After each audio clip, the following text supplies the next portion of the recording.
Is Dr. Sean Kirkpatrick a disinformation agent? I will be honest with you. I'm starting to wonder whether that's the case. Maybe it's wrong for me to wonder that so publicly, as it does impugn his credibility. And I understand that. But it is America, and I'm allowed to express my feelings and my opinions. I need to speak my mind. And maybe I can even give weight to my perspective in a sincere way. Before we delve deeper, let's be unequivocally clear. Disagreeing with Dr. Kirkpatrick or questioning AARO's disclosures does not justify harassment. Such behavior is contrary to our values. We aim to uphold integrity, not undermine it. If you engage in harassment, you're not supporting our cause. Furthermore, while there is currently no concrete evidence of disinformation activities from AARO or Dr. Kirkpatrick, the unusual aspects we've noticed warrant our scrutiny. Some might see these anomalies as mere missteps, but to me, they suggest a pattern of deception. Let's explore these concerns without resorting to personal attacks. Now that we got that out of the way, let's proceed. One of the reasons I think AARO is a disinformation activity is because, for starters, when Dr. Sean Kirkpatrick was asked the following question on March 19th, 2024 by Mr. Chris Williams, this is what he had to say. One question is, have any UAPs demonstrated capabilities that are beyond our technical understanding? No. If it's true, as Dr. Sean Kirkpatrick claims, that no UAPs have demonstrated capabilities beyond our technical understanding, then how do we reconcile this with statements from former Director of National Intelligence John Ratcliffe? In June 2021, Ratcliffe described encounters with technologies beyond our current capabilities, as you'll hear in the upcoming clip from his interview with Dan Bongino. And there are technologies that we don't have, and frankly, that we're not capable of defending against based on those things that we've seen, multiple sensors. In other words, where not just people visually see it, but where it's picked up on radar, where it's seen on satellites. Someone is lying. And let me be clear, I don't think someone is mistaken. I think someone is intentionally lying. Are they lying to disinform? Are they lying for some other reason? I don't know. And I don't know who is lying in this scenario, although I'm sure you can guess what my assessment is. I bet you that Dr. Sean Kirkpatrick would have us believe that former DNI John Ratcliffe is merely a true believer, as he likes to word it. What's so disturbing to me is the indictment that Mr. Kirkpatrick levies against people like former DNI John Ratcliffe, who he would consider a true believer. Of course, if Ratcliffe saw the evidence as he conveyed, I don't know how that would make him a true believer. It seems it would instead make him a true knower, someone who has seen the data as he stated. In that light, Dr. Sean Kirkpatrick wants us to believe that such data doesn't exist. That's his mantra, and only true believers exist, not true data. And I'm just going to be honest, I don't buy that at all. And if he's wrong, that is, the data does exist, and he knows he's wrong, then by definition, Dr. Sean Kirkpatrick is a disinformation agent, as ugly as that is. Anyways, the indictment that Dr. Sean Kirkpatrick levies against so-called true believers that work in the government is that they are a danger to national security. To support what I'm saying, here is a clip from the very same interview. Because the truth is contrary to the belief. And so I think the thing to take away from this is there is a belief without evidence that is never going to go away. I think the thing that is most troublesome to me is the number of people that are in government that I may have worked with for decades that I did not know had that belief until they sat down in my office and told me, I'm not going to help you because you're part of the government cover-up of all the alien technology. And for somebody who I've known for a while and worked on highly sensitive national security problems on, to say that without evidence as a belief is disturbing and should be a flag for the national security community. Because how can you then trust those people? If they are not objective enough to understand evidentiary-based assertions like that, or lack of evidence in those assertions, how can you trust them with our national secrets? I think that is a point of research by somebody else at another time, but I think that is certainly a concern. Now, I'm just going to be honest. This sounds like exactly something a disinformation agent would say, at least to me. Him saying the aforementioned would accomplish multiple objectives simultaneously. It would potentially discourage other current and ex-government officials and aerospace employees from coming forward about UFOs. After all, Dr. Sean Kirkpatrick just branded them as dangers to national security. In his world, all witnesses that come forward and contradict the US government's UFO narrative are a danger to national security. How utterly convenient and twisted. Is it any wonder that according to many, UFO whistleblowers do not trust AARO and do not trust Dr. Sean Kirkpatrick, and have mostly determined to speak with the Intelligence Community Inspector General and Congress instead? No, I don't think it's any wonder. Indeed, wouldn't a disinformation agent want UFO witnesses to never come forward? If you're carrying water for the DOD, you probably want that impact. At least if there's a UFO cover-up, which I think there is.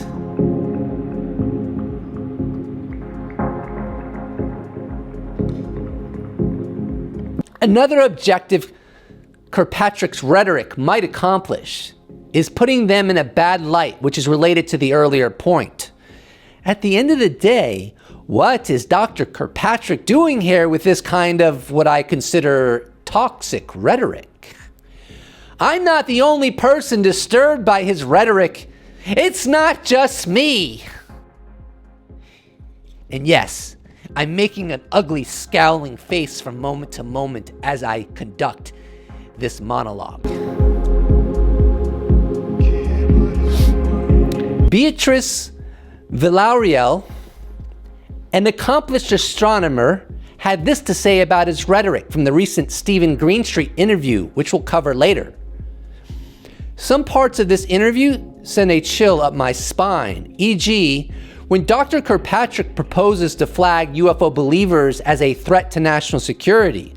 This spells bad for whoever wants to research the topic, regardless of background or belief. He's stigmatizing the UFO issue. He's calling people who assert something different from him true believers and a danger to national security. He didn't explicitly use the term true believer in this segment, but in the Stephen Greenstreet interview, he uses that pejorative multiple times, and we'll cover that interview later. It's clear to me that Dr. Sean Kirkpatrick has made quite the effort to stigmatize any conception of this phenomena potentially stemming from non-human origin. Why is he going to the length he does to do that? What exactly is the purpose of that? When we really haven't solved the mystery of UAP yet. It's premature to go as hard in the paint as Dr. Sean Kirkpatrick does. What is his agenda?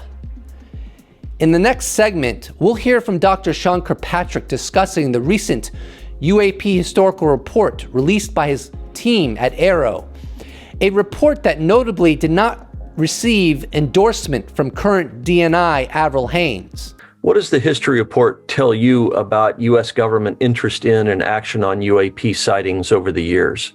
What lessons did you draw from the historical look that dated back many decades, and the reaction to events and how they responded to a previous government's administrations responded to different events, et cetera? What are the right lessons to be learned from the history report? That's a good question. There are a number of things to take away from this, not the least of which is that the complexity of the different contributing factors that go into the general belief and conclusion and continued persistent conspiracy theory it comes up periodically. So if you look back in time, the contemporary allegations that we're dealing with today had their roots 60, 70 years ago, and it waxes and wanes with some variation on that story over time. And every time, the little variations that go into that tend to not, bear fruit. They end up being not true. But the fact that no one will recognize that means that there's some other fundamental factor at play here. Dr. Kirkpatrick asserts that there's nothing suspicious or noteworthy about the past 70 years of UFO history, dismissing it as merely the product of conspiracy theories and baseless claims. But can we accept this view as rational and accurate without further scrutiny? It's particularly striking that the report, officially titled Historical Record of U.S. Government Involvement with the Unidentified Anomalous Phenomena, was completed and released months ahead of schedule. Despite this, it failed to meet at least 5 crucial legal requirements. A significant omission, highlighted in Christopher Mellon's article, "The Pentagon's New UAP Report is Seriously Flawed," points out the report's failure to document the intelligence community's manipulation of UAP information. Mellon states, "In another breach of the explicit terms of the law, AARO failed to compile, itemize, and report on U.S. intelligence agency abuses on UAP per 50 U.S.C. 3373. The AARO historical report was required to include a compilation and itemization of the key historical record of the involvement of the intelligence community with unidentified anomalous phenomena, UAP, including any efforts to obfuscate, manipulate public opinion, hide, or otherwise provide incorrect, unclassified, or classified information about unidentified anomalous phenomena, UAP, or related activities." Given this context, how can we trust Dr. Sean Kirkpatrick's assessment of UFO history if the very report he champions neglects such a fundamental aspect of its mandate? Furthermore, Dr. Kirkpatrick promises that a second report will fill in the blanks left by the first. However, considering the extensive omissions and errors detailed by Mellon, one has to question, is it realistic to expect that a follow-up report could adequately address all these issues? And more importantly, does the promise of a future correction really excuse the current report's failure to meet its essential mandates? In the clips I've shown, Dr. Sean Kirkpatrick repeatedly emphasizes that the belief some UFOs might be of non-human origin is just that, a belief unsupported by evidence. But is this claim really accurate? Consider what former Director of National Intelligence John Ratcliffe has disclosed. He's spoken of encounters with technologies beyond our capabilities, detected by multiple systems, including radar and satellites. This suggests a reality far removed from Dr. Kirkpatrick's dismissals. So, who is telling the truth? That's for you to decide. From my perspective, it seems unlikely to be Dr. Kirkpatrick. He has openly stated that he held significant authority under both Title 10 and Title 50, which should have given him comprehensive access to classified information. Yet, his accounts starkly contrast with those of other credible former government officials, such as John Ratcliffe. What are we to make of this discrepancy? It raises serious questions about the narratives being pushed by certain officials regarding UFOs and their origins.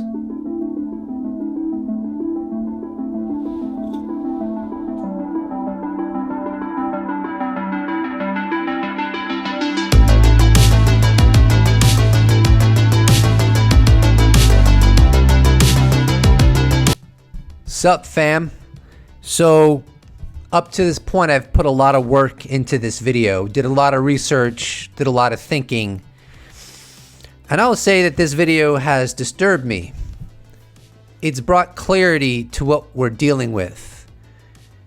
Here's a tweet that I just tweeted out that represents my feelings in this moment. On May 14th, 2024, I wrote, "Perhaps the most disturbing component of the UFO cover-up isn't that we're being lied to about the nature of these phenomena, but that government propaganda and overclassification have successfully deceived the world. This seriously disturbs me to my core. And let's not get it twisted. Even though I feel very confident that I'm correct about this analysis, I'm still open to being wrong.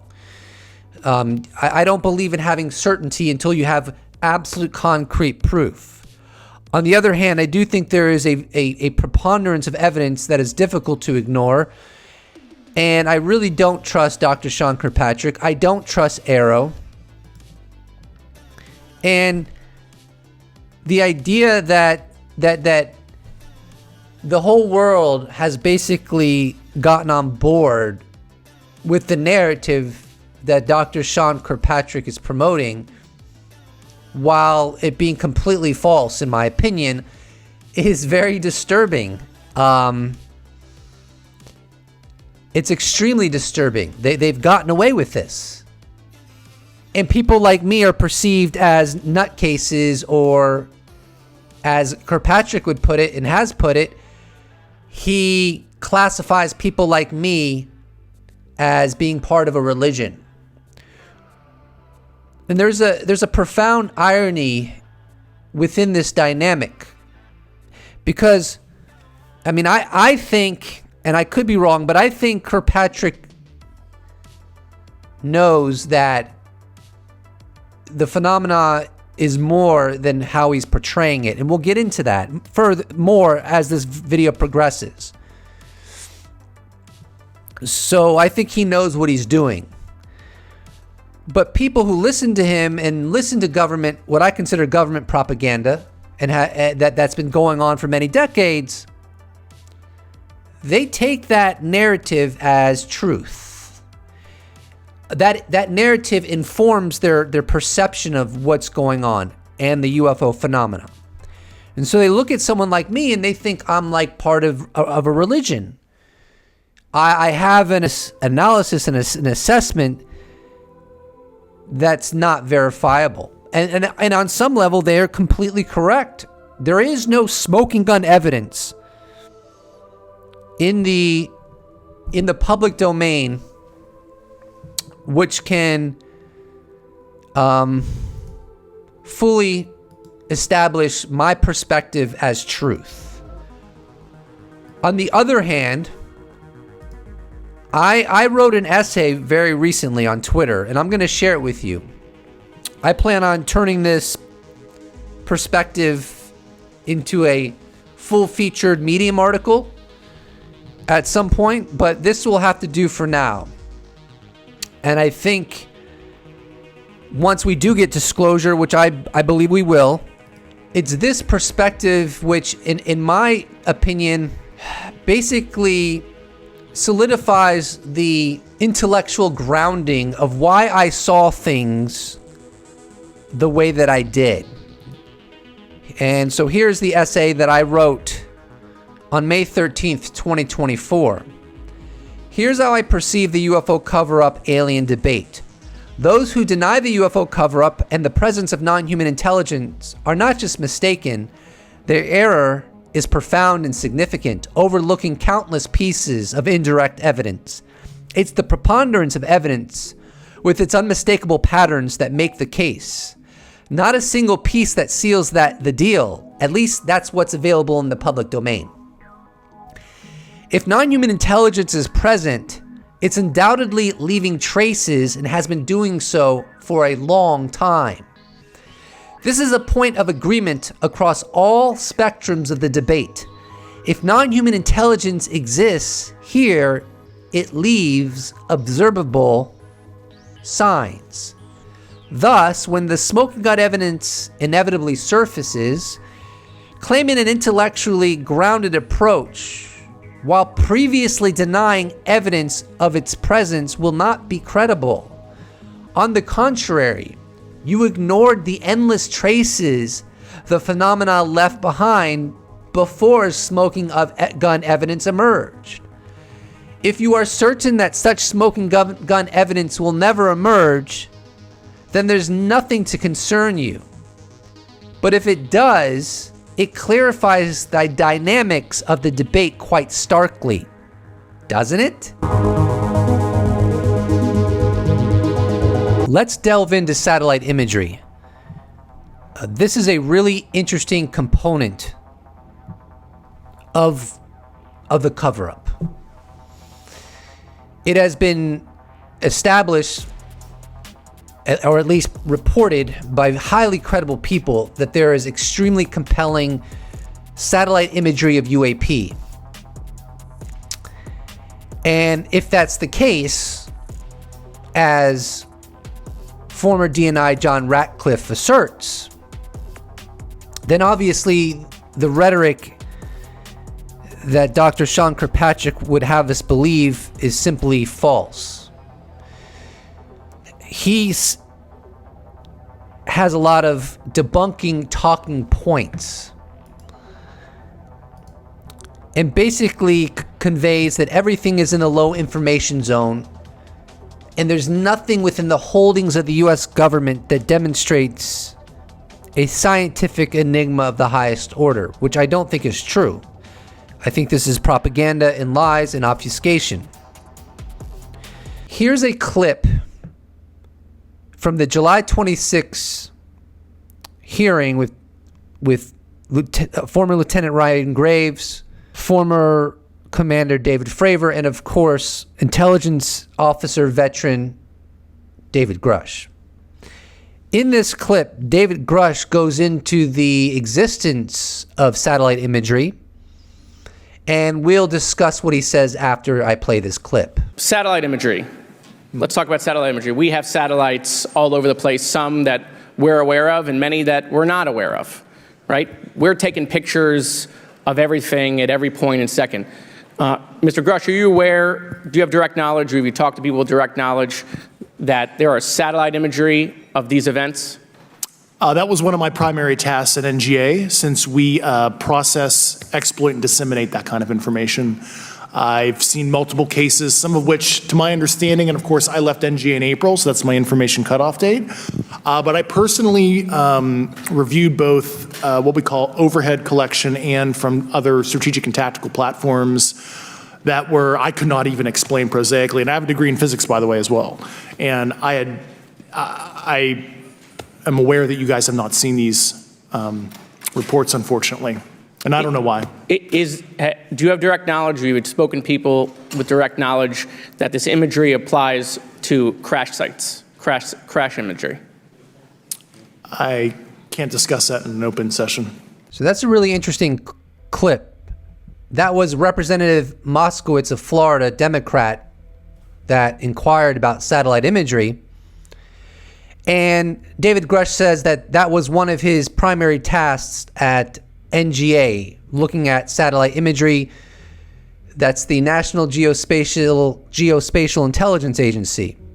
He then goes on to say that he's seen multiple cases that he could not explain prosaically. He expresses that he knows Congress hasn't seen those images and he doesn't know why. And of course, the question that's begged is, if these images are prosaic and unimpressive, what exactly would be the problem with showing them to Congress if there's nothing to see here? But of course, you probably know my assessment. The reason they're not showing Congress is because there is something to see here. And then he was asked about crash imagery, which is fascinating. So the idea is that if there's a UFO crash, that prior to sending a recovery team in, there would be satellite imagery of it. And for all we know, David Grush has seen that imagery. In I think it was the June 5th interview he did with journalist Ross Coulthart, he said he saw interesting images. Have you seen spacecraft?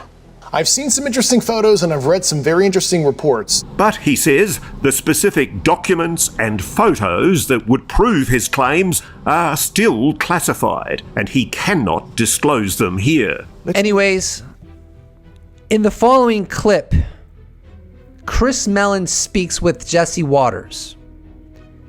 This footage was filmed on the day of the hearing, July 26. It's really interesting what Chris Mellon says about the importance of Congress getting a look at this satellite imagery. And bear in mind, Chris Mellon has gone on the record that he has seen some of this satellite imagery of UAP. Now, why would he see it and not members of Congress? That's a good question.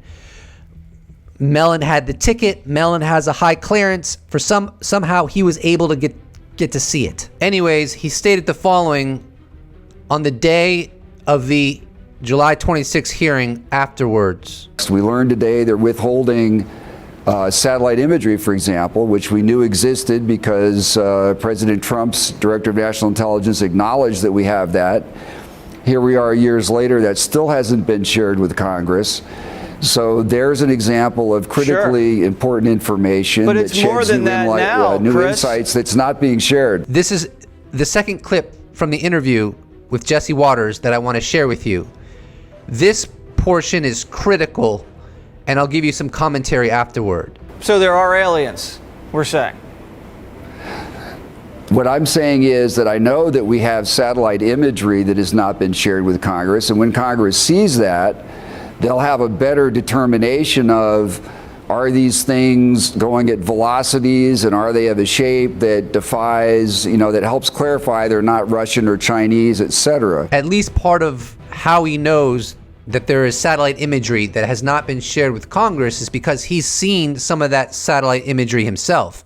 And we'll get into that after this. So, to explain how satellite imagery can help ascertain the speed of an object, I would put it like this, which is something I formulated. Satellite imagery, along with telemetry data, can be used to determine the speed and trajectory of an object, providing crucial information to clarify whether these objects exhibit characteristics that rule out known technologies from countries like China or Russia. And Chris Mellon said that shapes and velocities could be perceived by the satellite imagery. How does he know that? Well, partly, in my opinion, because he's seen it himself and has gone on the record saying he's seen it himself. So one of the biggest talking points of debunkers, and it's not that this talking point is without rationality. It actually is rational. It's just not the most sophisticated perspective, in my opinion. But one of their talking points is, well, you claim that their data exists, but how convenient. We've never seen the data. So why should we assume it exists? And my response to that would be because so many credible people have said it exists for decades now. The fact that the U.S. government has been able to keep it insulated is not necessarily as big a deal as a lot of people make it out to be. You know, the thing I have trouble with, it's the fact that my experience as a journalist is it's very hard for governments to keep secrets. Most things leak. Mm-hmm. Your government leaks like a sieve. Mm-hmm. Why hasn't this leaked? Well, I've certainly been the recipient of a lot of U.S. government secrets, and I can tell you they've never seen the light of day. That's for sure. And I guess ostensibly this has leaked like a sieve for decades, but it was a very sophisticated disinformation campaign where, they have allowed some of the truth to come out through some of their trade crafts. But they've disenfranchised people, they've stigmatized it, they made it like as this total like wacky thing to talk about. So anybody who may come forward with that kind of information is looked like a total tinfoil hat guy, because it's a perfect amalgamation of disinformation to just make it look crazy. And if this satellite imagery would seal the deal in regards to the magnitude of the mystery we're dealing with and how obvious it is that we're not dealing with China or Russia, well, of course the DOD doesn't want to share that with Congress. They've been lying about this phenomena for decades. The last thing they want to do is show them any speck of evidence or data or material that will solidify the reality of the dynamics in terms of what the relationship has been with oversight in Congress regarding this UFO enigma. This is the only footage that I think exists in which Chris Mellon went on record discussing his experience seeing the satellite imagery or photos. I know that James Fox, when he was on the Joe Rogan show, he relayed what Chris Mellon told him. But what we're discussing now is actual footage with Chris Mellon. James Fox published this on his Twitter some time ago, and I think he subsequently deleted it. But this is what he wrote. At Chris Mellon, talking about photographic UFO UAP evidence that has yet to be released. This is what Congress needs to obtain and share with us. He's absolutely right. And I'm not going to play the footage simply because he deleted it from his Twitter, and it's going to be in his upcoming documentary, The Program. So in this scenario, I would prefer just to read you the transcript that I have in front of me. So James Fox says to Chris Mellon, and you've seen some pretty compelling photographic evidence. To which Chris Mellon responds, and I've seen some very compelling evidence that I very much wish was in the public domain. When I'm talking to the scientists at the Galileo Project, for example, and the Scientific Coalition for UAP Studies, I so wish they were privy to this information and the public was privy to this information. And then James Fox responds, what happened when you look at those photographs? Come on, put me there. To which Chris Mellon responded, oh, well, James Fox then went on to say, I want to be here for a minute. And then Chris Mellon responds, it's like, wow, I can't think of any way to explain this other than this is not something in our inventory. I'm pretty sure. So here's the bottom line. The bottom line is you have Dr. Sean Kirkpatrick, former head of AARO, telling us there's nothing to see here, telling us that there is no data in the holdings of the United States government that displays technologies beyond our understanding, our current technical understanding. Basically trying to give us all the impression that what the U.S. government has been saying about UFOs for decades now is the truth. But then you have people like former DNI John Ratcliffe, you have Chris Mellon, you have people like Carl Nell, you have people like David Grush, James Lukatsky, and there's so many people from decades ago and from recent history with high clearances entrusted by the U.S. government with great responsibilities and clearances, and they're contradicting the message that Dr. Sean Kirkpatrick is telling us. So what are the possibilities here? Well, I think the possibilities are that we're dealing with a PSYOP, psychological operation. Another possibility is we're dealing with a very interesting and expansive and persisting social contagion. Maybe we're dealing with both a PSYOP and a social contagion. Or maybe the U.S. government actually has been covering up the truth about this enigma and for various reasons didn't want to admit to the reality. I'm highly confident it's the last option. And I'll just add that Lou Elizondo has said that the three videos that were released, the Go Fast, the Gimbal, and the FLIR 1, are some of the least compelling videos that he's seen of UAP. And it's pretty clear that those videos are not the total videos, that they are longer. Some portions of those videos have been cut off. And furthermore, we have high confidence that, for example, the FLIR 1 video, there's actually a version of that video that's higher resolution. So there's a lot of shenanigans going on. The U.S. government wants us to believe there's nothing to see here. They've been honest to the Congress about what they know and understand about UAP, and that they've been following all the rules and the laws. But you know what? That's a bunch of bullshit.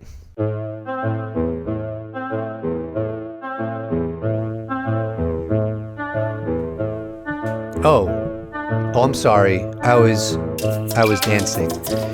Anyways, in the following clip, which is from the Need to Know podcast with Bryce Zabel and Ross Coulthart. This episode was filmed on May 17th, 2022, the same day that the first congressional hearing on UFOs in more than 50 years occurred. The hearing was conducted by a subcommittee of the U.S. House Intelligence Committee and featured testimony from Ronald Moultrie, the Undersecretary of Defense for Intelligence and Security, and Scott Bray, the Deputy Director of Naval Intelligence. In the following clip, Ross Coulthart asks Lou Elizondo what he thinks about Dr. Sean Kirkpatrick. Because at this time, it was known that he became selected to become the head of AARO, All Domain Anomalous Resolution Office. And is he a good hand? Is he a good hand, Lou? Boy, Ross, you'd have to ask me that, huh? I believe let's give everybody a fair shake. How about that, right? Let's see what they can do. This is part of my frustration. This is why I do what I do, because I think the people deserve the truth. So in my opinion, AARO and Dr. Sean Kirkpatrick have been an absolute disaster. If my analysis is correct, and within the holdings of the U.S. government, they do have data demonstrating that some UAP, without question, are utterly anomalous and display capabilities well beyond known technology, then clearly Dr. Sean Kirkpatrick and AARO is not leading the American public in the world closer to the truth. On the contrary, they're leading them further away from the truth. Now, when Elizondo was asked about Dr. Sean Kirkpatrick, he said, "Boy, Ross, you had to ask me that, huh?" So he obviously wasn't enthusiastic about Kirkpatrick. And then he goes on to say, "Let's give everyone a fair shake." Well, in my opinion, Kirkpatrick has been given a fair shake, and in my opinion, it's been a disaster. And then Elizondo goes on to say, "I think the people deserve the truth," which to me is so revealing. I think the people deserve the truth, which means we haven't been given the truth. According to Elizondo, the UFO enigma represent something far beyond what the government is trying to let us all on in perception. So, to put it succinctly, AARO and Dr. Sean Kirkpatrick have been managing the public's perception as opposed to giving us the truth. Now, in the following clip, this is really interesting because this following clip makes me very skeptical about Dr. Sean Kirkpatrick. It also made George Knapp, the journalist George Knapp, very skeptical as well, to say the least, and that's putting it, probably not even really characterizing it correctly. He just doesn't buy it. During an interview with the National Security Space Association, which is an interview we've been showing clips of already, in March 2024, Dr. Sean Kirkpatrick, former director of AARO and its current official consultant, stated that whistleblowers interviewed by his office identified Kona Blue as the program responsible for housing craft and bodies of non-human origin. Let's play that clip. Because we had several interviewees come in who named Kona Blue as the program that is housing the reverse engineering and the non-human intelligence bodies of these craft. And that is absolutely not the case. It's critical to understand that Kona Blue was merely a proposed special access program. It never got off the ground. It never came to fruition, which makes what Dr. Sean Kirkpatrick just said in the previous clip, frankly, difficult to buy. And journalist George Knapp expresses his frustration in the claim that Dr. Sean Kirkpatrick made regarding what the whistleblowers told AARO. AARO finagled the release of the Kona Blue documents. We had reported in the book what it was and what it would be and what it could do, but we didn't report the name or any of the specific documents because we weren't authorized to do it.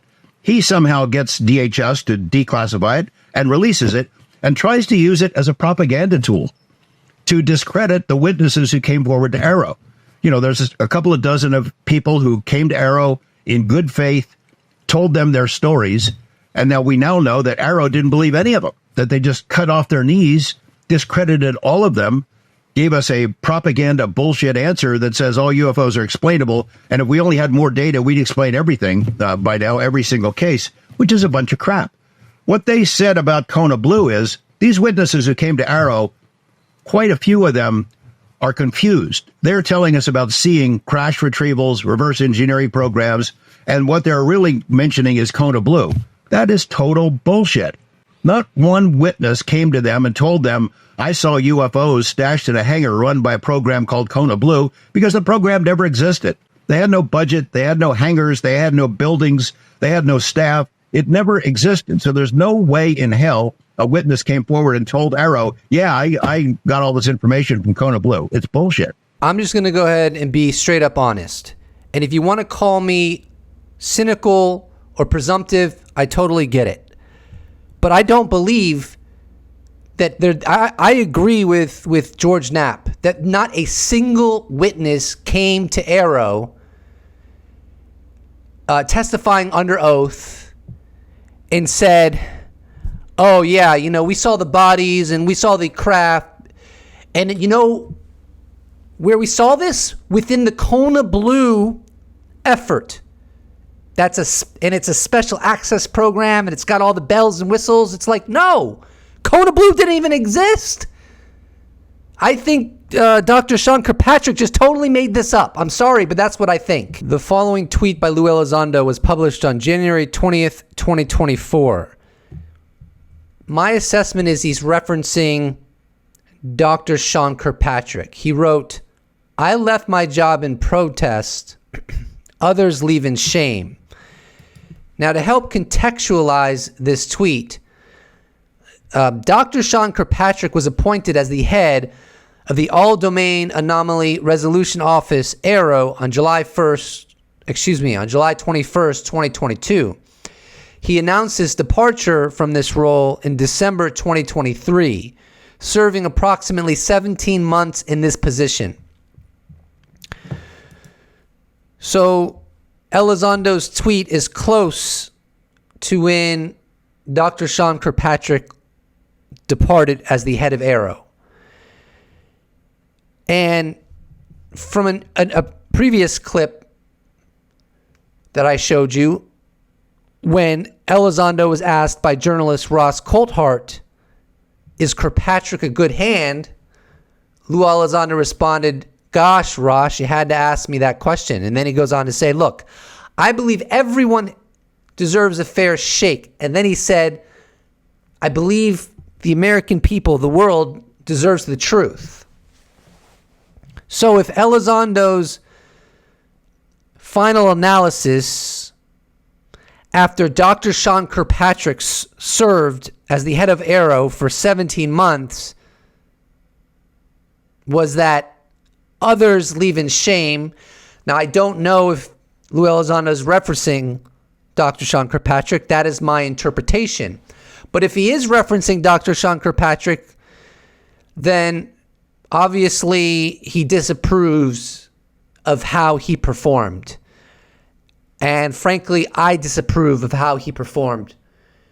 His demeanor, his lack of intellectual curiosity, the way he characterizes whistleblowers, the way I perceived he characterized people within Congress who don't trust that the DOD is giving them the full and accurate picture about UAP.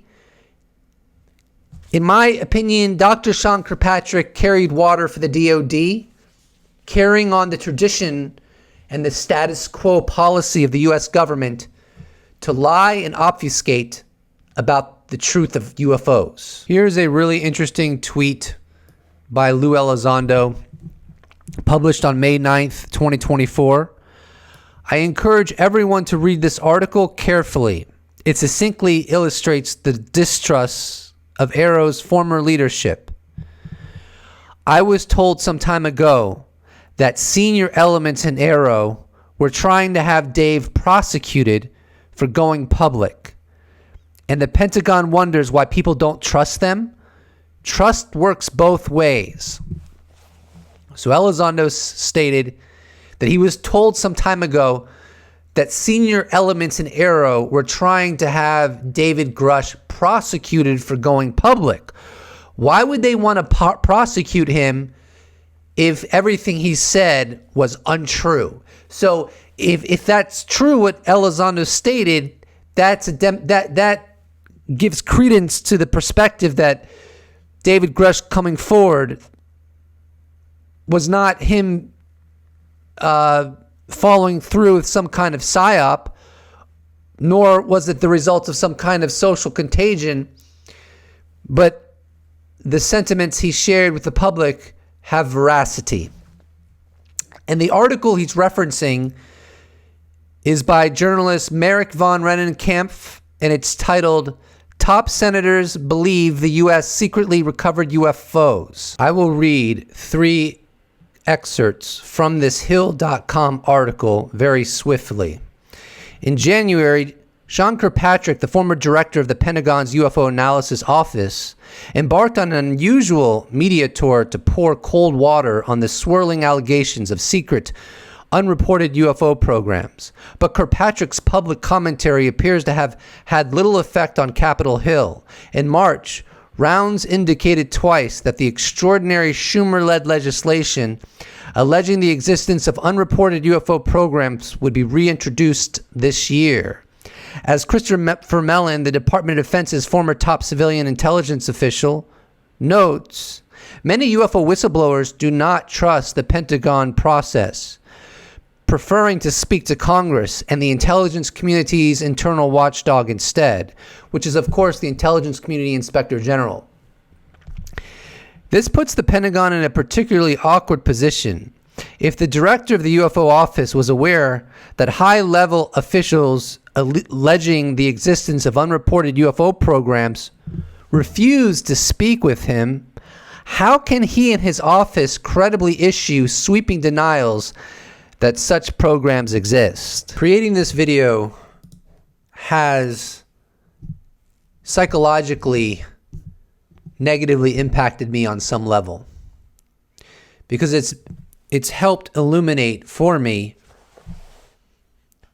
how obvious it is that the US government is engaging in shenanigans and is basically gaslighting the public on UFOs, and has been doing this for a very, very long time. It's just, it's pretty clear to me.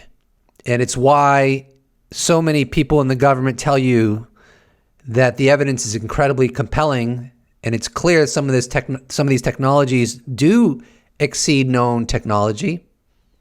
But then you have other people like Sean Kirkpatrick who assert the converse.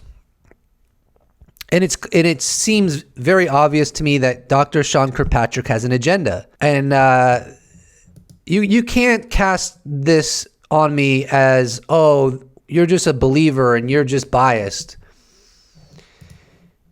No, I think there's something here, and I think it's pretty clear. If you want to say it's not what I think it is, that's fine. But the U.S. government is not being forthright or making a whole lot of sense with the way they've dealt with the UFO issue. Now, the next segment we're going to cover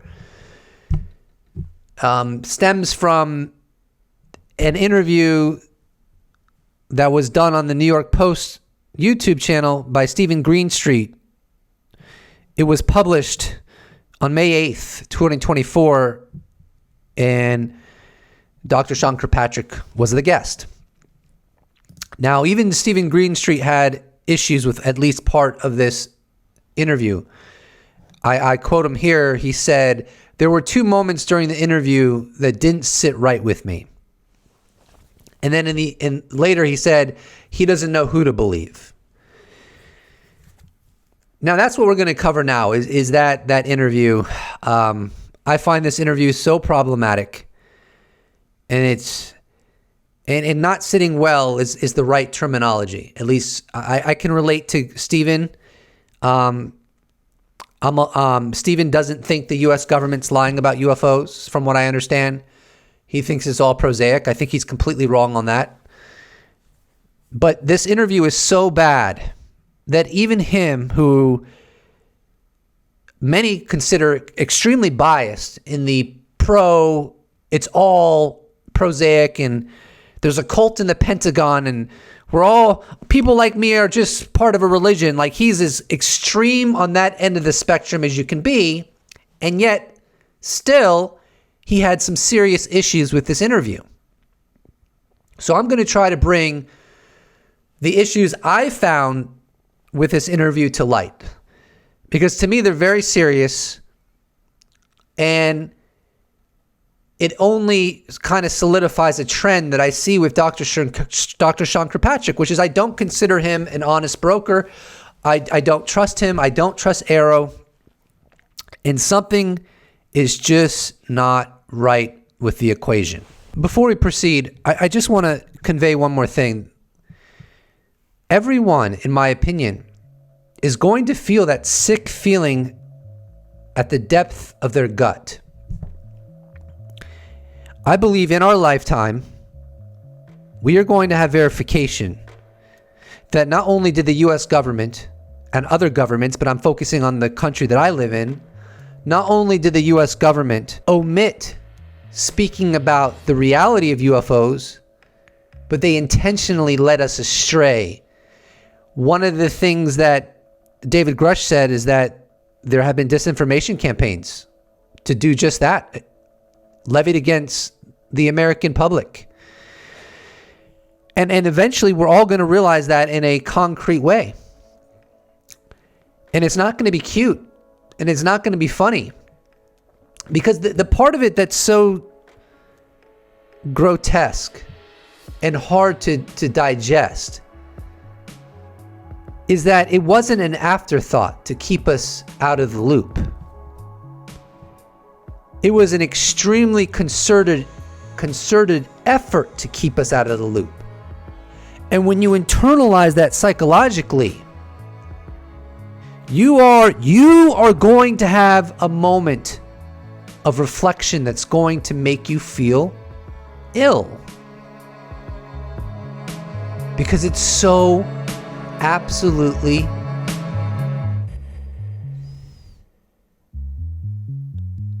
degenerate. Let's dive into Stephen Greenstreet's interview with Dr. Sean Kirkpatrick, which was published on May 8th, 2024. I highly recommend everyone watch it, and you can find the link below. Before we get started, here's some background information. Dr. Sean Kirkpatrick became the head of AARO, the All-Domain Anomaly Resolution Office, in July of 2022, when the office was first established. He led the office until December 2023, serving in this role for approximately 17 months. I'm not going to show any of the clips, but I am going to read a very precise transcript. If I get anything wrong, please let me know, but I've been very, very careful. So the first quote we're going to cover begins now, where it says SG, that's obviously referencing Stephen Greenstreet. Where it says SK, that's obviously referencing Sean Kirkpatrick. Stephen Greenstreet says, even after the AARO report was released, some congressional leaders announced that they will still continue to pursue many of the UFO and alien claims that were dismissed in your report as unfounded. What are your thoughts on that? Sean Kirkpatrick responds, I think, as I mentioned before, that there are folks that are going to believe what they want to believe. And when they have that level of belief, there is no amount of rational thought that you're going to put in front of them that's going to change their mind. I think it is a waste of time for them to continue to pursue that. Congress stood up AARO with all of the authorities and resources necessary to go investigate this on behalf of both Congress and the executive branch. And they have done that job. And for them to continue to pursue that and call them liars is actually telling the men and women of AARO that have been working on this diligently that they are less credible than anybody else that walks in the door, and that they are dismissing their commitment to the Constitution and their duty. And I find that beyond reprehensible. So Sean Kirkpatrick basically is throwing congressional leaders under the bus. Individuals like Senate Majority Leader Chuck Schumer, who is pursuing the question of whether or not the DOD is telling Congress the truth about UAP. Kirkpatrick predictably says it's a waste of time for Congress to continue pursuing this question. Sounds like something someone would say that wants this all to go away. In July of 2023, Chris Mellon was on Chris Cuomo's show on News Nation. He perfectly underscores why Congress should not trust AARO or Kirkpatrick regarding their findings. He may have not worded it this way, but he was pretty explicit. Let's play that clip. These guys are never going to tell on themselves. You can't expect anybody to come forward from these agencies unless you're going to get like the Secretary of Defense and be like, listen, brother, you know, and now you're going to tell us, or you're not going to be the Secretary of Defense anymore. Doesn't this have to be done by Congress, or God forbid, doesn't this have to be done by some external body, not themselves? Isn't it an obvious determination that they're going to come up saying, yeah, you don't need to know? Chris. Absolutely agree. This is one of the problems. So this office that is leading the investigation was originally created to organize the collection of information about UAPs and orchestrate a coherent, rational inquiry on the part of the government, not this issue about recovered technology. They added that on later, and now there's a problem because there's an inherent conflict of interest. This is like asking the Reagan administration to investigate the Iran-Contra affair. I think that office can serve a very important purpose in terms of investigating, getting the agencies to share information, collating it, developing collection strategies. When you're talking about investigating this allegation of recovered materials, that's a different matter, and I think Congress has to drive that investigation itself. On November 26, 2023, Dr. Sean Kirkpatrick was part of a discussion on the Hayden Center YouTube channel on a panel called Unidentified Anomalous Phenomena, The Search for Clarity. There's a portion of this discussion that really exposed, at least partly, how AARO has been doing its investigation to ascertain whether or not any whistleblower testimony holds veracity. Journalist Merrick von Rennenkampf underscored the ridiculousness of such methodology, and I'll show you his tweet. He writes, "If this is the extent of AARO's investigation of whistleblower allegations of UAP reverse engineering activities, it's a joke. Is this your program? Is the honor system? That's not going to cut it."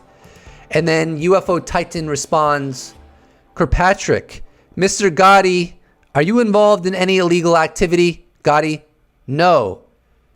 Kirkpatrick, "Thanks, I believe you." And here is the relevant clip being discussed. We take Flying Wombat and his description of it, and we separate it from him because we have to protect him, right? And then we give that to ODNI, CAPCO, OSD SAPCO, DOE, IN, DHS, SAPCO, all of them, and go, is this your program? If it is, I need the records on that program.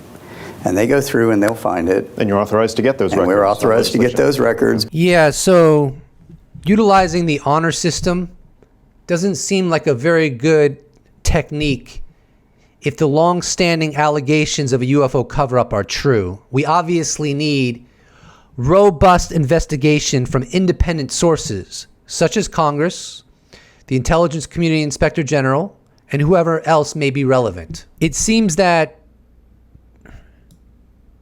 despite what I would assume is Dr. Sean Kirkpatrick's chagrin, Congress is still pursuing answers to the UFO enigma, trying to discern what the U.S. government actually knows about the topic, even though he just recently put out a historical review.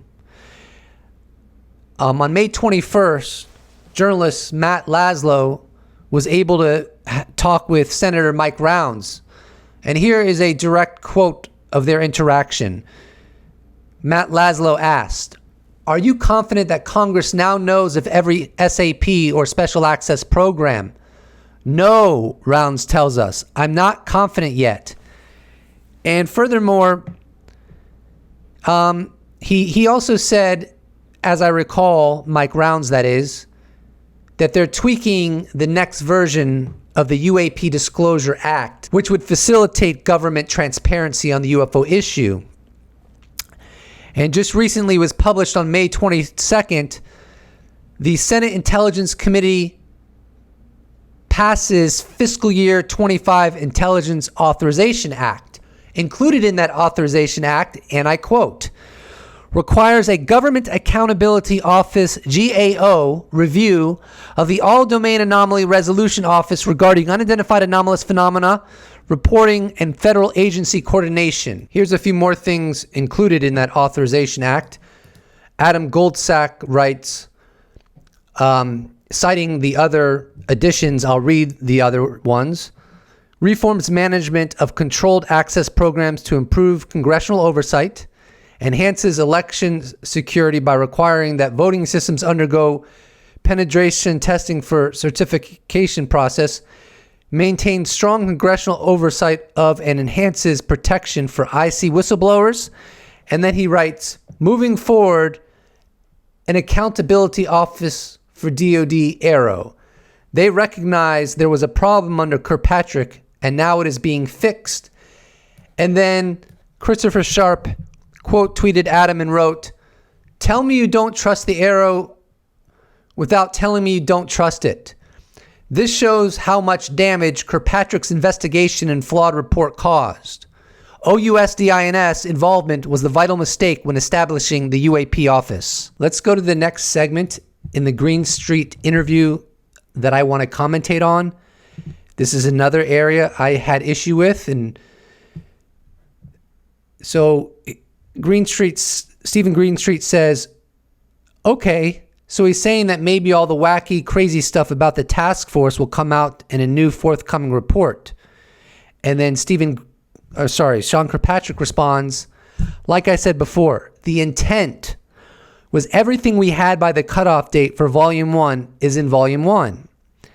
And then anything that we missed or anything that they want to add in there, they will put in Volume 2. Now, this is just a very bizarre response by Sean Kirkpatrick to me. And the way I'm going to explain that to you is by quoting Chris Mellon in an article that he published in the Debrief titled, "The Pentagon's New UAP Report is Seriously Flawed." Now, here's a direct quote from that article. First, who ever heard of a government report being submitted months before it was due, especially one so rife with embarrassing errors in desperate need of additional fact-checking and revision? Was AARO Director Dr. Sean Kirkpatrick rushing to get the report out the door before departing? Perhaps to ensure that his successor could not revise or reverse some of the report's conclusions.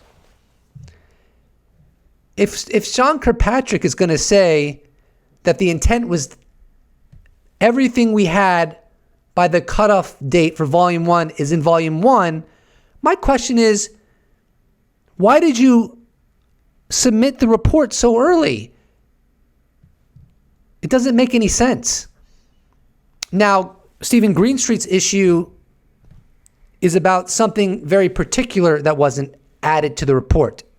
He had two items that did not sit well with him. This was one of them. If you want to understand that in depth, then you're going to have to watch the interview, because that's beside the point I'm trying to make. The point I'm making is that there's so many problems. The report is teeming with problems, as Mellon pointed out, while it was also submitted so early. It just doesn't make any sense. Okay, now we're going to move on to arguably the most interesting part or aspect of the Stephen Greenstreet, Dr. Sean Kirkpatrick interview.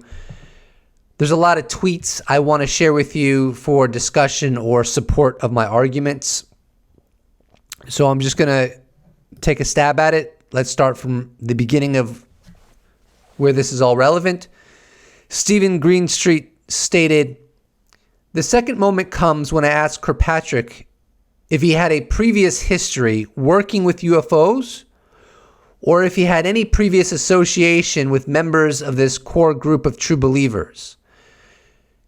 Before AARO, did you have any interest at all in UFOs?" Sean Kirkpatrick responds, "Not beyond the occasional movie." Stephen Greenstreet responds, "Before AARO, did you perform any duties regarding UFOs or paranormal phenomena?" Sean Kirkpatrick responds, "No." Stephen Greenstreet, "Did you attend a 2018 Senate Armed Services Committee briefing on Skinwalker Ranch?" I asked him this question because in a previous report of mine, I revealed that in 2018, Brandon Fugel, the owner of Skinwalker Ranch, went to Washington, D.C. and gave a briefing to multiple Pentagon officials about the spooky stuff at the ranch. At the briefing were some of the members of this group.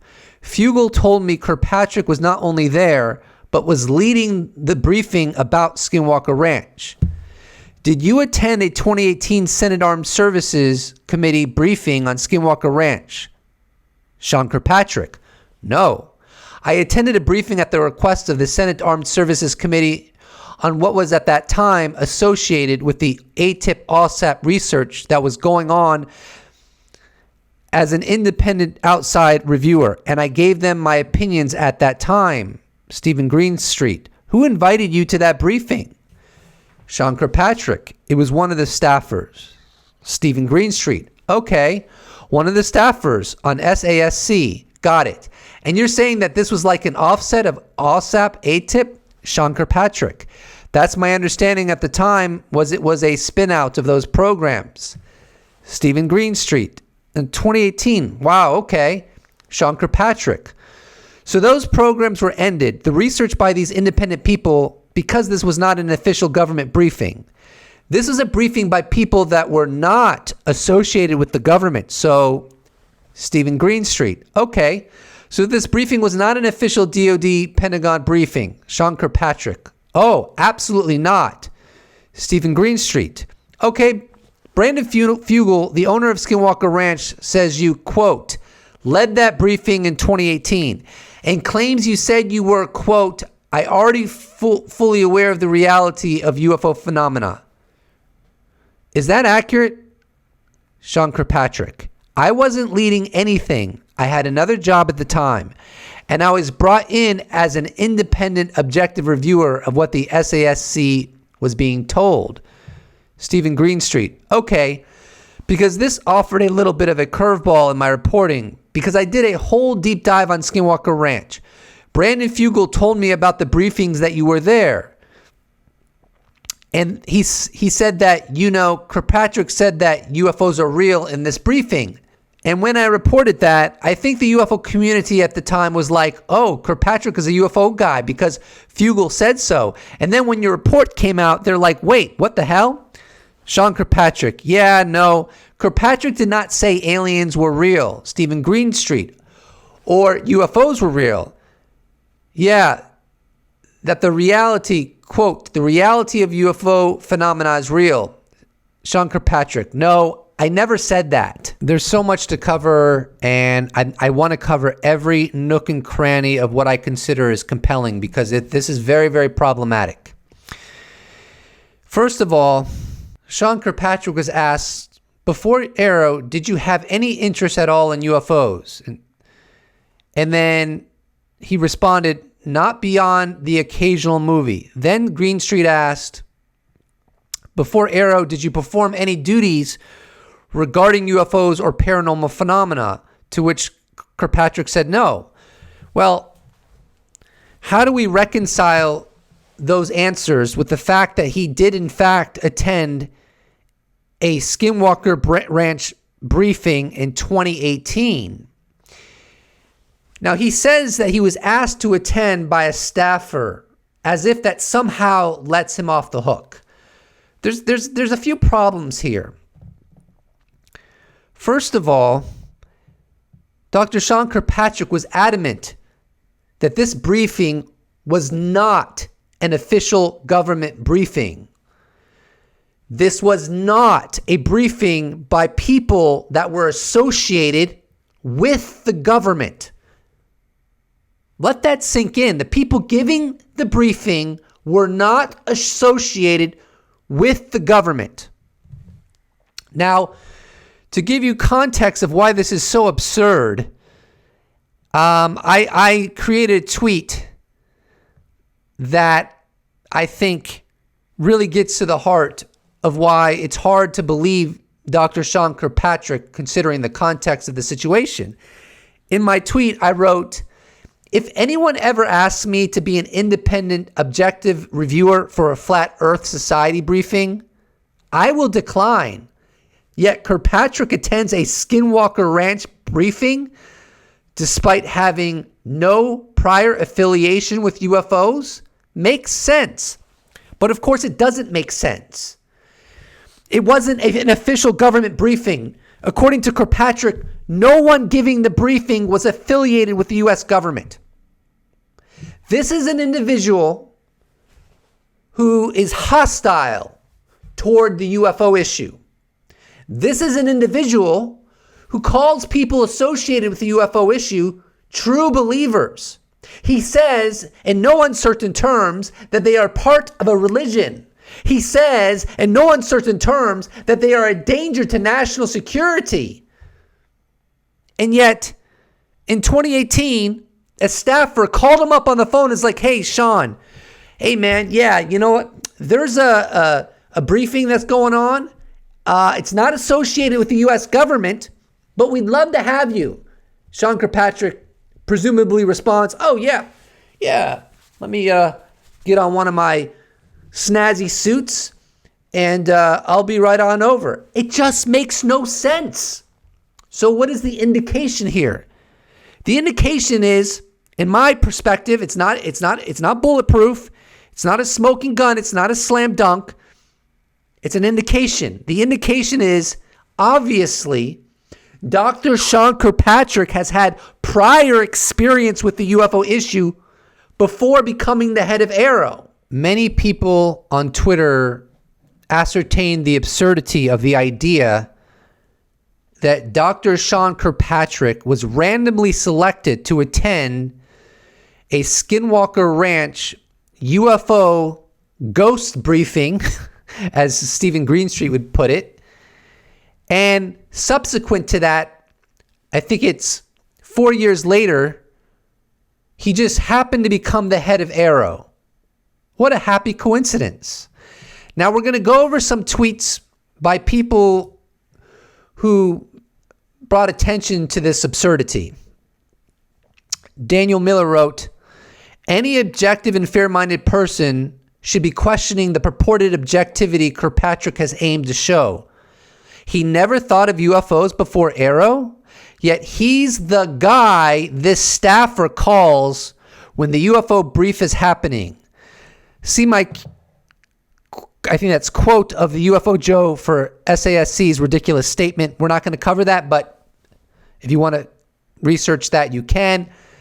And then Daniel quote tweets himself and writes, "The concern is the one shared in the very video. Greenstreet asked it himself. Why is someone who says they have no prior association with UFOs the top of the list to be called in for this meeting with this small UFO circle?" And then Dr. Gary Nolan chimed in. He wrote, "Of the thousands of experts who could have been asked, he, Dr. Sean Kirkpatrick, was asked to be there, just randomly, and then randomly assigned to head AARO. Oops." And Matthew Pines responded saying, "This seems like clear circumstantial evidence Dr. Kirkpatrick had UAPs in his portfolio long, at least 4 years, before being tapped to head AARO, which cuts against the image portrayed as a neutral scientific and technical intel officer brought in to resolve a congressional requirement." And then Daniel Miller responds to Gary Nolan's tweet as well. Why is Kirkpatrick in a room with this small circle watching a 2.5 hour, 55 slide presentation with video on Skinwalker Ranch? Why won't reps of the SASC acknowledge this briefing happened? Can't the U.S. government just not be weird about this? I think he's referring to the UFO subject. For once. Do you? Yes, you. Watching this right now. Do any of you picture Dr. Sean Kirkpatrick in 2018 agreeing to attend a briefing that's not associated with the U.S. government about space ghosts and UFOs for 2.5 hours and 55 slides, considering his lack of interest in this topic? Does that make sense? You're telling me he would not turn that down? Think about it. Or maybe UFOs have been in his portfolio and he was chosen to attend that briefing in 2018 as a scientist because he has a background in the UFO topic. You tell me what's has a greater probability in your mind. Now, I want to be clear. I'm basically playing the prosecutor with Dr. Sean Kirkpatrick. He's on the stand and I'm questioning him. I'm not saying anything is a smoking gun. And I am the prosecutor within this environment. But I think that's a worthy practice. So the next segment I want to cover is related. On May 15th, 2024, Stephen Greenstreet said on his Twitter, here, number 3, the briefing was not an official government DOD briefing. McConnell asked him to come. Now, why do I find this at least somewhat interesting? Because McConnell has a past of asking people to attend UFO briefings. Here's a tweet by UFO Joe.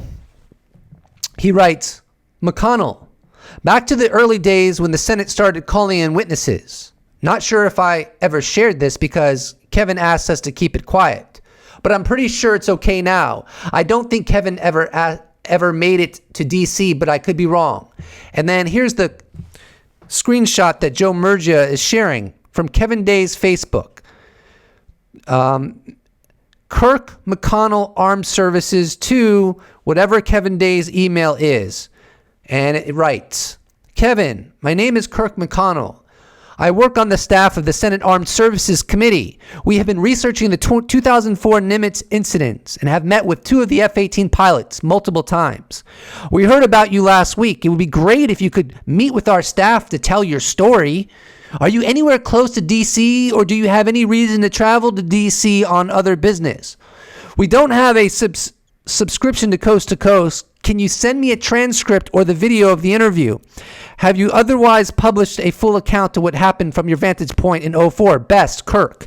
Now, of course, Kevin Day was the chief radar operator during the 2004 USS Nimitz UFO event series. So why do I find this relevant? I find it relevant because here we have a demonstration of Kirk McConnell asking someone associated with UFOs to come into perhaps a briefing of sorts. And that was posted on June 25th, 2018. So Kirk McConnell sent Kevin Day this email in 2018. The same exact year, he requested Dr. Sean Kirkpatrick to be part of a briefing about Skinwalker Ranch. What are the odds that that selection by Kirk McConnell was just random? And he didn't hand select Kirkpatrick because Kirkpatrick was associated with the UFO issue. Let's continue with another segment of this interview, and then I'll get on with analyzing it and giving you my take. Stephen Greenstreet says, okay, so he admits that he was at the unofficial 2018 Skinwalker Ranch briefing, but only on invitation and only as an independent, objective reviewer. Okay, but seriously, what was he even doing there? How can he say that he had no interest or duties regarding UFOs before 2022 if he's attending briefings in 2018 about one of the most famous UFO spots on planet Earth? I could have pushed him more on this, but time was ticking and I wanted to cover more topics. I emailed Kirkpatrick some follow-up questions, and he said this. I ended up at that briefing because the Congressional staffer asked me to attend as an objective third-party scientist to listen to the presentation. I did not know it was about Skinwalker Ranch until later. I don't recall it being referenced by that name during the briefing. He doesn't recall Skinwalker Ranch even being referenced? I replied by sending Kirkpatrick this PowerPoint presentation that Brandon Fugel claims he presented at the briefing. Skinwalker Ranch is all over it, and it's all about Skinwalker Ranch. Kirkpatrick replied, that's not the briefing I recall seeing. The briefing I saw was less polished. Come to think about it, I don't believe it was 2018 that I attended a briefing on the Hill. I believe it would have been 2017. In 2018, I was stationed in Colorado. I don't recall ever meeting Fugel. Maybe he's confusing the two meetings. So I reached out to Brandon Fugel about Kirkpatrick's comments. Fugel responded, are you trying to get Kirkpatrick in trouble and destroy his credibility? You better be careful with what you report. To which I replied, no. I interviewed him and brought up the 2018 Senate Armed Services Committee briefing you had told me about. I included his response below and would like to give you an opportunity to respond or clarify. Fugel responded. He, meaning Kirkpatrick, was at the meeting on April 19th, 2018. I gave you an accurate account of the meeting and have video, photos, and witnesses. I then asked Fugel if he could provide any of those videos, photos, or witnesses. Fugel did not respond at the time of the video's publishing. This is all very confusing, and at this point, I simply don't know who to believe. So it's clear that Kirkpatrick tried to get away with saying that the briefing had nothing to do with Skinwalker Ranch. And had Brandon Fugel not been able to prove that the briefing was about Skinwalker Ranch, I can guarantee you some people would have taken Kirkpatrick's word over Brandon Fugel's. And bear in mind, Fugel did not want to do this. Proving Kirkpatrick wrong was not anything that Brandon Fugel was interested in doing. To demonstrate that, here are 2 tweets that Brandon Fugel wrote in relation to this situation. I take no joy in having to present this. In fact, I had no intention of ever releasing those images. I was not going to stand by any further and allow my integrity to be called into question. I have worked very hard to be transparent, sincere, and honest in all that I've presented. In another tweet, he states, agreed. In fact, I have held back from releasing any pictures or evidence simply because I avoid creating contention or issues.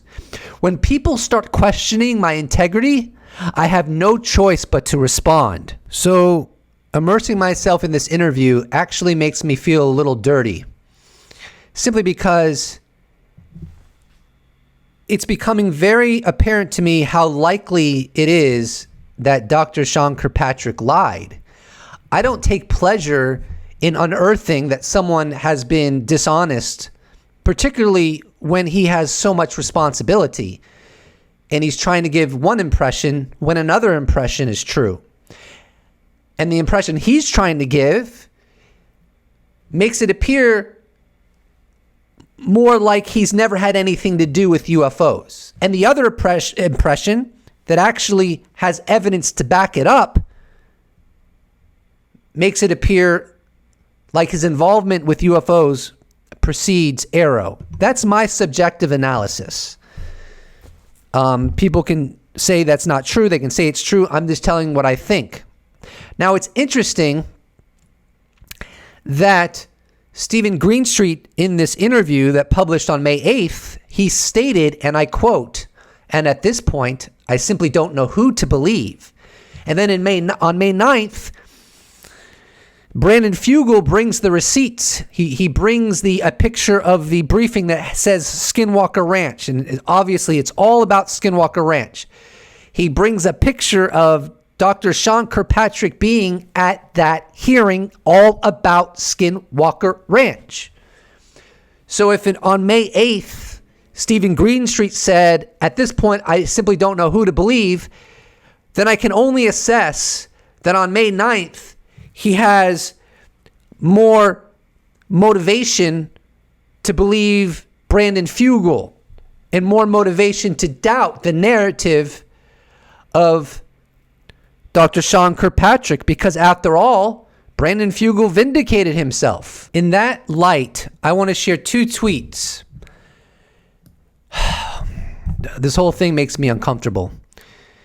On May 12th, I wrote, "My suspicion currently is that Dr. Sean Kirkpatrick was significantly involved in some capacity with the UFO issue prior to heading AARO, and was selected by higher-ups to head AARO because they knew he'd go along with lying and obfuscating the UFO issue, the status quo of U.S. government policy." And Brandon Fugel responds, "This is beyond suspicion. This is fact. As he was attending briefings in 2018, over 4 years prior to AARO being established, discussing detailed Skinwalker Ranch and UFO evidence." And in another tweet, Rob Sheridan wrote, "Quick one, Brandon. Was there an agenda sent out ahead to all attendees? And when did all attendees receive an invite to the presentation? Was it made clear to all that Skinwalker Ranch was the scope of the debrief, which Brandon Fugel responds? Yes. It was crystal clear. The sole purpose of the briefing was to provide an update regarding the research activities and data gathered under my ownership of Skinwalker Ranch. There was obviously advance notice and an agenda circulated. Here's another relevant tweet in this vein. The editorial wrote, looks more like an afterthought presentation. One of those, hey guys, want to see what I'm working on kind of things. To which Brandon Fugel responds, definitely not an afterthought presentation. We were asked to fly across the country to Washington, D.C. to give a detailed briefing regarding my investigation and research at Skinwalker Ranch. It was 2.5 hours long with 55 slides plus video. I was accompanied by 3 scientists. Now, here's the tweet where Brandon Fugel drops the receipts.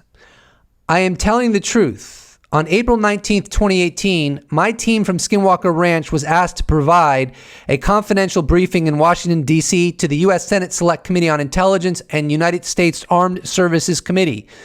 Sean Kirkpatrick was at the head of the table.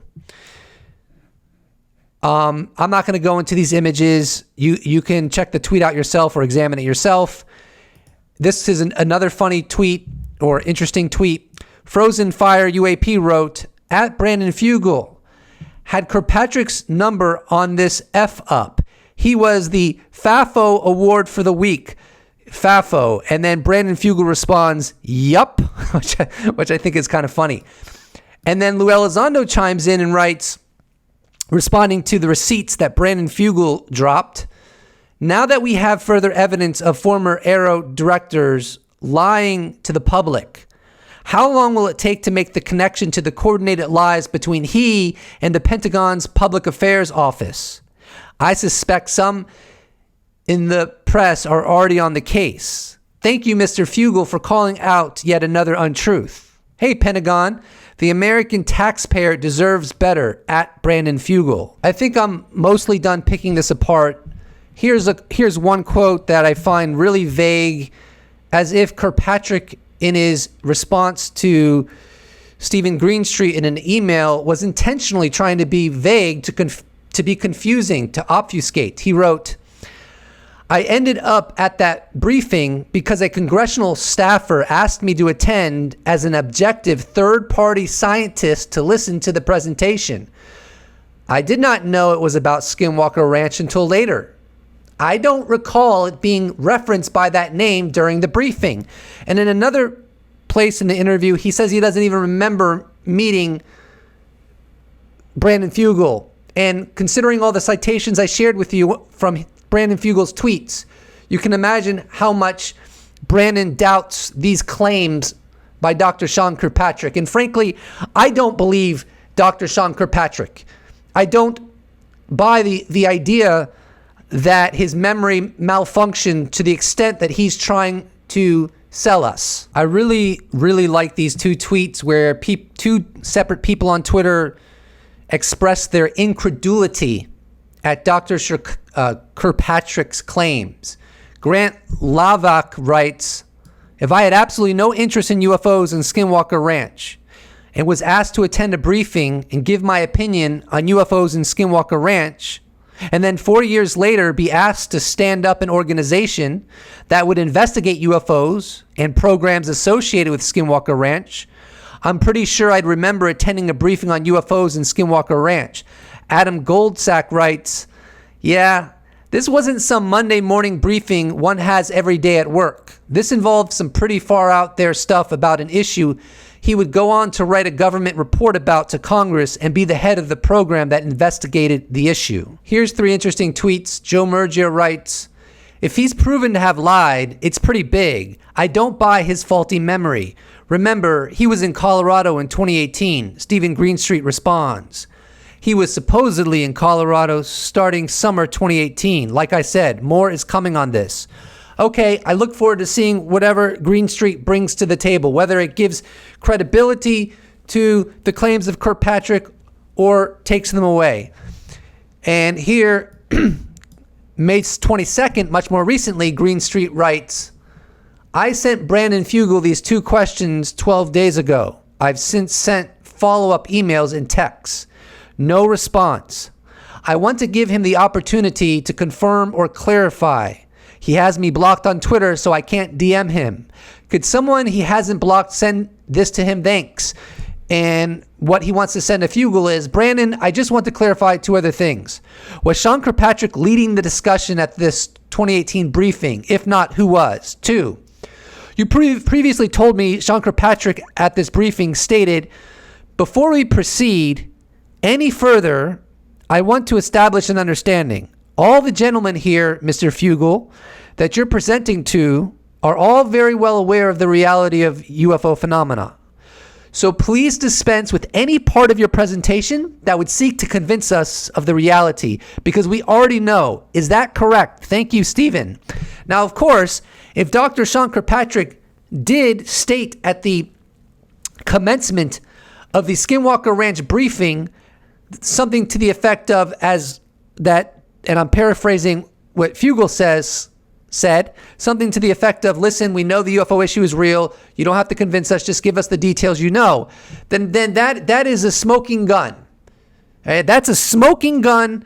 It could be argued at least that Sean Kirkpatrick has a very different attitude toward the UFO issue, and he expressed that very different attitude back in 2018 versus the attitude he expresses about UFOs currently and while he was the head of AARO.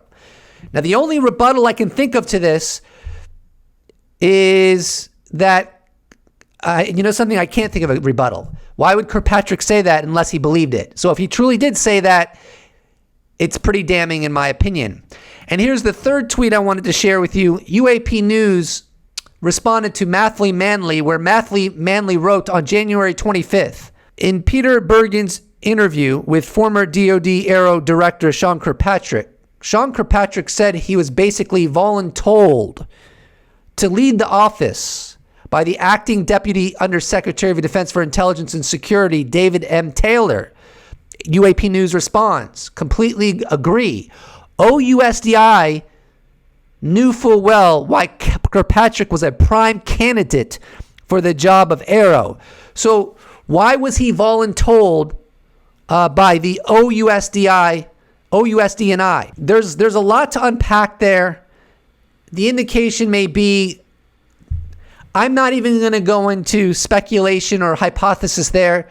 There might be more to investigate through that venue, and I'll just leave that assessment or analysis to you. So this last portion of the interview bothers me. It's very brief, and we'll cover it.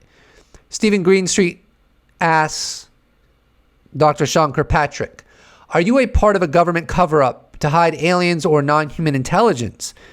Sean Kirkpatrick, no.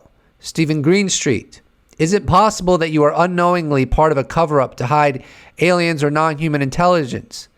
Sean Kirkpatrick, not likely. I'm confused why he would say not likely. His whole mantra is this is all ridiculous. It's all BS. Members of Congress are part of a religion. They're a danger to national security.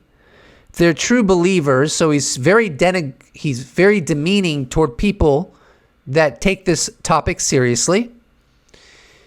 But when he's asked, is it possible that you are unknowingly part of a cover-up to hide aliens or non-human intelligence, his response is not likely. I don't know. I can't necessarily articulate why that bothers me. But what I can tell you is I've seen many ardent skeptics compare UFOs to Santa Claus or the leprechaun. And so I wonder what Dr. Sean Kirkpatrick would say if someone said, hey, is Santa Claus real? Would he say not likely, or would he just unhesitatingly and unthinkingly say, no, it's not real?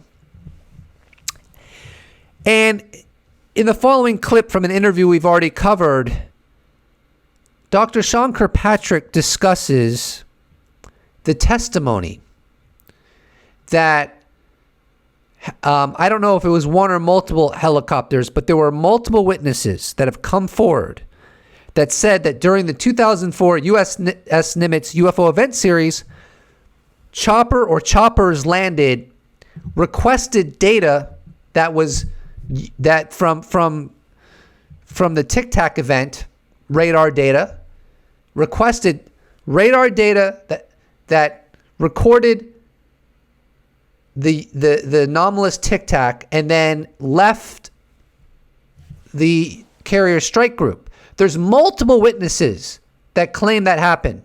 And it's not an outlandish claim either. Helicopters landed. They asked for data. They got the data they asked for and they left. But in the following clip, it's interesting to me how adamant Sean Kirkpatrick is that this did not happen, considering he wasn't there. My opinion is that one is going to remain unresolved because there is no data. There is no radar data. Allegations of, the secret black helicopter that came and picked up the tapes. None of that happened. There's no evidence that somebody pulled the tapes off. So he can state adamantly, with zero hesitation, that nobody pulled the data from the USS Nimitz carrier strike group, as multiple witnesses, credible witnesses, testified. He can just say, nope, didn't happen. No hesitation. But when Stephen Greenstreet asks him, is it possible that you are unknowingly part of a cover-up to hide aliens or non-human intelligence, Sean Kirkpatrick says, not likely. There's an inconsistency there as far as I'm concerned. I want to introduce you to the disclosure donut.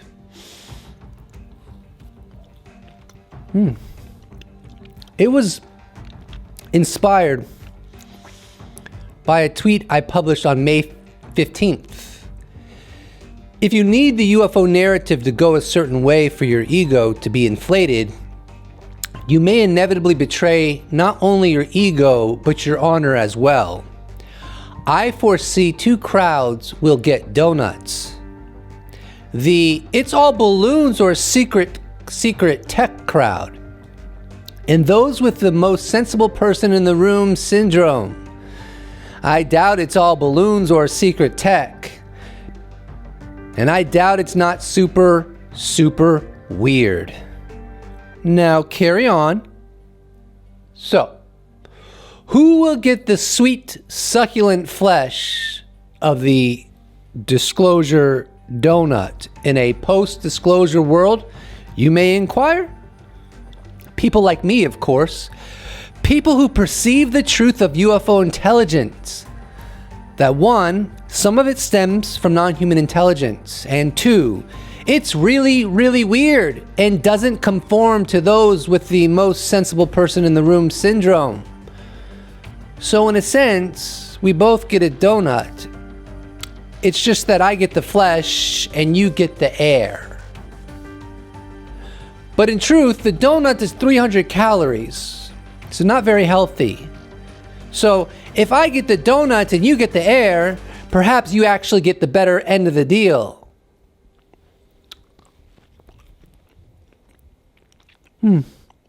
Perhaps not.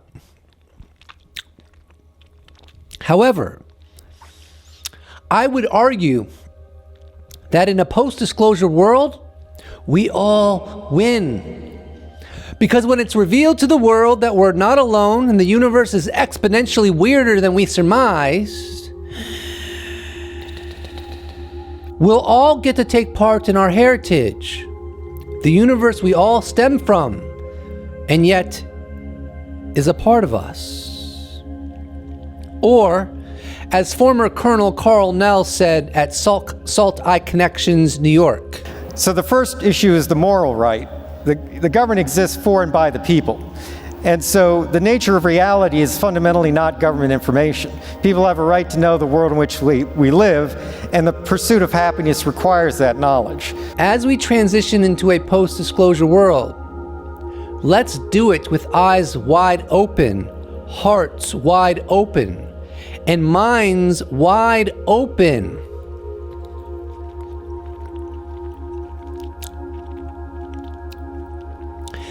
They don't make disclosure donuts like they used to.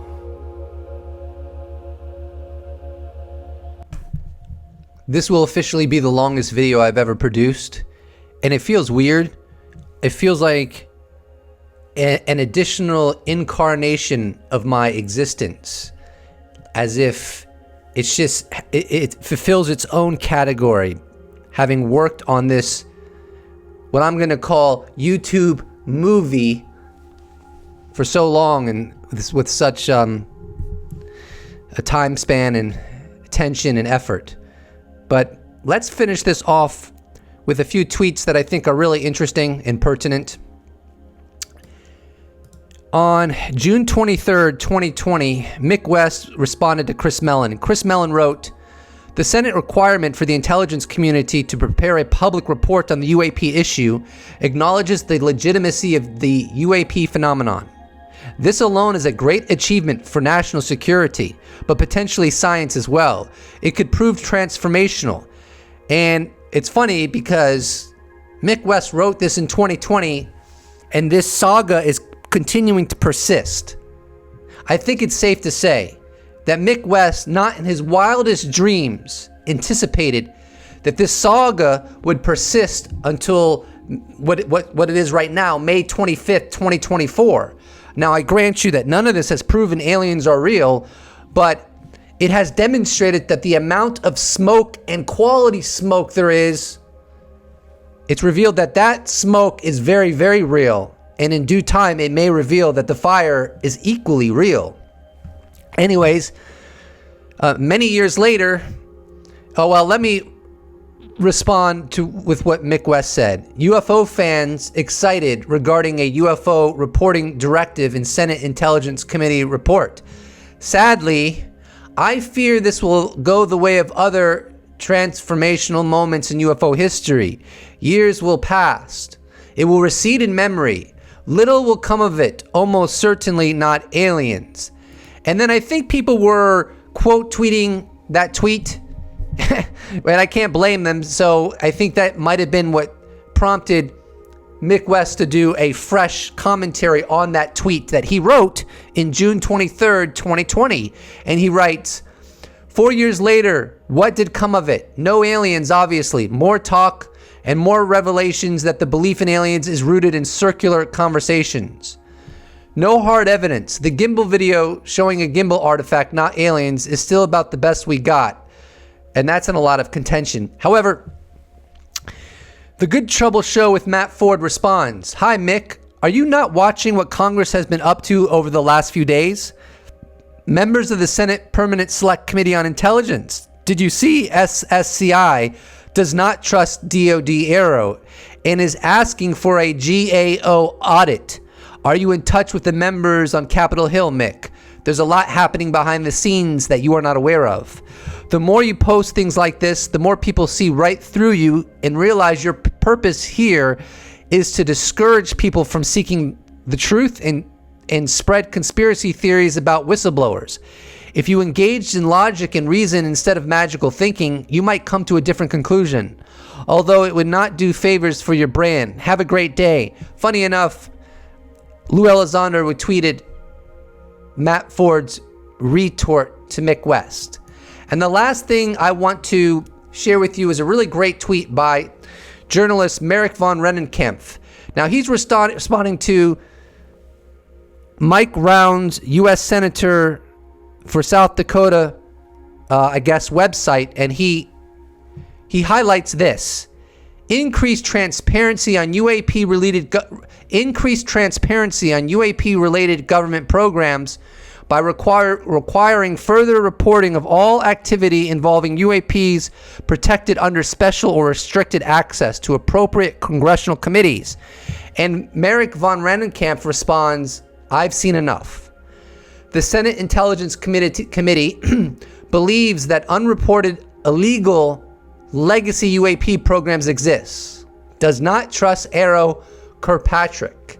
This is based on Senator Round's indications of a UAP Disclosure Act 2.0, GAO review of AARO IAA, Intelligence Authorization Act, New Whistleblower Protections, Intelligence Authorization Act.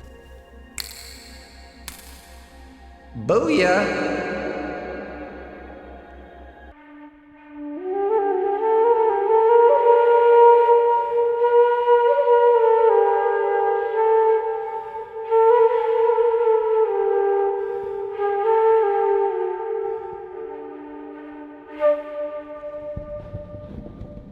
Well then, thank you for spending a beautiful 2-hour picnic with me. If you actually watched this whole thing through, you're a maniac. Let me put the disclosure flute down and get back right with you during this very special time.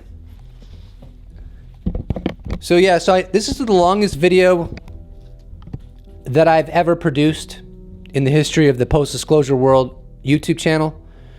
And I didn't set out to make such a long video. What you're trying to accomplish should be a servant to the duration of the video, as opposed to intending to make any particular length of the video. So I really wanted to cover what I wanted to cover, and it required this length to accomplish that. But it's funny, it was so immersive for me.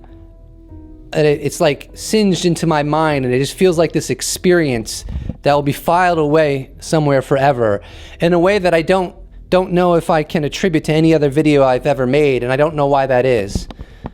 And I'm not sure what the hell I'm talking about, but you know, maybe I'm a little delirious after a 2-hour production, or maybe I'm not. Anyways, thank you for spending this picnic with me, and if you've actually endured this entire thing, I want you to put into the comment section below, if you're willing, the word life, so I can know that you've been here the whole time, and I can have warm fuzzy feelings deep in my soul. I've been sleeping better recently, thank God, and I think that helped me to accomplish this video. And as we move forward, I'm sure my videos will have a more normal duration more often going forward, and hopefully, because of my improved concentration, thank God, I'll be able to upload more persistently or consistently. And if I made any mistakes during this video, please forgive me. You can let me know. The longer video you create, the easier it is to make mistakes. And we'll leave it at that. Please do not forget to subscribe. There's a lot more coming as this saga continues, and I believe we will taste the post-disclosure world. Oh, we might taste a toast disclosure world, but I think we'll also taste a post-disclosure world. If you'd like to support this channel, you can check out my merch shop where I sell t-shirts. You could become a patron. You could become a YouTube member. You could give me a one-time donation. All those potentialities could be found in the description box below, or you could just slap a like on this bad boy, and I'll appreciate you. And I'll appreciate it so much. Thank you so much for watching, and I look forward to seeing you in the next episode. Special thanks to all patrons, YouTube members, those that have bought merch, those that have given me one-time donation. I couldn't do without you. Thank you so much. See you in the next episode.